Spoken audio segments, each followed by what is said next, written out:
परमेश्वर के अति श्रेष्ठ नाम में आप सबको जय मसीह की। आज का संध्याकालीन मनन हम भजन संहिता तीसरा अध्याय उसका 3 और चौथी आयत से मनन करेंगे। जैसा मैंने पहले भाग में बताया था कि इस भजन का लेखक राजा दाऊद था और यह पद उस समय लिखे गए थे जब वह अपने ही बेटे अबशालोम के विद्रोह के कारण जान बचाकर भाग रहा था। यह भारी संकट, अकेलेपन और डर के बीच अटूट विश्वास की एक बेहद खूबसूरत अभिव्यक्ति को दर्शाती है। इस भाग के तीसरा और चौथा पदों को जब हम अच्छी रीति से समझते हैं या फिर जब आगे की भागों को देखेंगे तो हमें कई सारी गहरी बातों का पता चलेगा। वचन 3 और 4 से हम आज मनन करेंगे। परंतु हे यहोवा, तू तो मेरे चारों ओर मेरी ढाल है, तू मेरी महिमा और मेरे मस्तक का ऊंचा करने वाला है। पद 4, मैं ऊंचे शब्द से यहोवा को पुकारता हूँ और वह अपने पवित्र पर्वत पर से मुझे उत्तर देता है। यहाँ पर जब इन दो बातों के ऊपर हम प्रकाश डालेंगे तो हमें कई सारे परमेश्वर के वचन हमें समझने में मदद करता है या फिर बहुत सारी सच्चाइयों का उजागर करता है परमेश्वर हमें इन वचनों के द्वारा। जब इसके अर्थ को हम समझते हैं, यहाँ पर हम ऐसे पाते हैं, तू तो मेरे चारों ओर मेरी ढाल है। प्राचीन काल में एक सैनिक की ढाल केवल सामने से उसकी रक्षा करती थी, लेकिन दाऊद राजा कहता है कि परमेश्वर उसके चारों ओर यानी कि 360 डिग्री उसकी ढाल या कवच बनकर खड़ा है। जब विपत्तियां हमें हर तरफ से घेर लेती है तब परमेश्वर की सुरक्षा भी हमें पूरी तरह से कवर कर लेती है। तीसरा का दूसरा भाग जब हम देखते हैं, तू मेरी महिमा और मेरे सिर का ऊंचा करने वाला है। जब इसके अर्थों को हम समझते हैं, यानी अपमान, हार और शर्मिंदगी में इंसान का सिर झुक जाता है। दाऊद राजा था लेकिन उसे भागना पड़ा, जिससे उसका सम्मान धूल में मिल गया। पर दाऊद जानता है कि उसकी असली प्रतिष्ठा उसकी गद्दी नहीं बल्कि परमेश्वर है। परमेश्वर उसे फिर से आदर देगा और उसका सिर गर्व से ऊंचा करेगा। ये राजा दाऊद को पता था। चौथा पद से जब हम पढ़ते हैं तो वहाँ पर हम और भी दाऊद के उस अनमोल शब्दों को पाते हैं या प्रार्थना को पाते हैं। वहाँ पर दाऊद राजा ऐसा कहता है अपने प्रार्थना में, मैं ऊंचे शब्द से यहोवा को पुकारता हूँ और वह अपने पवित्र पर्वत पर से मुझे उत्तर देता है। इसका अर्थ हम समझते हैं ऐसा, दाऊद यरूशलेम पवित्र पर्वत से दूर जंगल में था, जहाँ परमेश्वर का निवास स्थान या वाचा का संदूक रहता था। लेकिन दाऊद का विश्वास था कि दूरी से कोई फर्क नहीं पड़ता, जब वह पुकारेगा परमेश्वर उसकी प्रार्थना सुनेगा और उत्तर देगा। तो दाऊद राजा जो था अपने बेटे से भागकर या बचकर वो जंगल के दिशाओं में चला गया, मगर हम देखते हैं कि वो परमेश्वर के उस वाचा के संदूक से दूर चला गया था, मगर फिर भी वो इस बात से विश्वास कम नहीं हुआ कि मैं कितना भी दूर परमेश्वर से जाऊं, मगर परमेश्वर मेरे संग और साथ है और जब मैं उसे पुकारूंगा परमेश्वर सुनकर उत्तर देगा, क्योंकि वह जीवित खुदा है और वो मेरे संग और साथ रहता है। ये बात जो है राजा दाऊद को अच्छी तरीके से मालूम था। परमेश्वर के वचन में कई ऐसे पद हैं जो परमेश्वर को ढाल और सिर ऊंचा करने वाले के रूप में दिखाते हैं।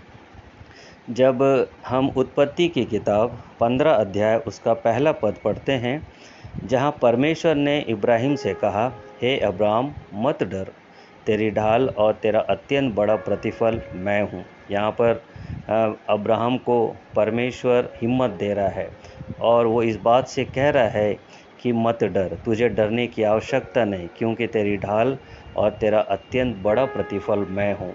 तुझे चिंता करने की आवश्यकता नहीं है। जब तूने मुझ पर भरोसा रखा है तो तुझे मैं बचाने की पूरी अपने उस जिम्मेदारी को लेता हूँ या फिर जिम्मेदारी को निभाऊंगा। परमेश्वर का ये वादा अब्राहम से था। उसी प्रकार भजन संहिता 27 अध्याय उसका 6वीं आयत जब हम पढ़ते हैं और वहाँ पर हम इन्हीं शब्दों का उच्चारण को पाते हैं, और अब मेरा सिर मेरे चारों ओर के शत्रुओं से ऊंचा होगा। यहाँ पर भजनकार प्रतिदिन जब परमेश्वर से अटूट रिश्ता बनते चले जाता है, जब वो हमेशा परमेश्वर के द्वारा बचाया जाता है, तब उसका विश्वास और बढ़ता चला जाता है। और वो इस बात से कहता है, और अब मेरा सिर मेरे चारों ओर के शत्रुओं से ऊंचा होगा।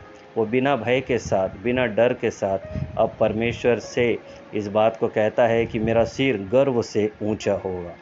और जब हम भजन संहिता 18 अध्याय उसका 2री आयत पढ़ते हैं, वहाँ पर भी परमेश्वर के साथ जब लेखक या फिर भजनकार बात कर रहा है, तो ये हिम्मत के साथ, बड़े आनंद के साथ लिखता है इन बातों को। वो कहता है, यहोवा मेरी चट्टान और मेरा गढ़ और मेरा छुड़ाने वाला है। मेरा ईश्वर मेरी चट्टान है जिसका मैं शरणागत हूँ। वह मेरी ढाल और मेरी मुक्ति का सिंह और मेरा ऊंचा गढ़ है।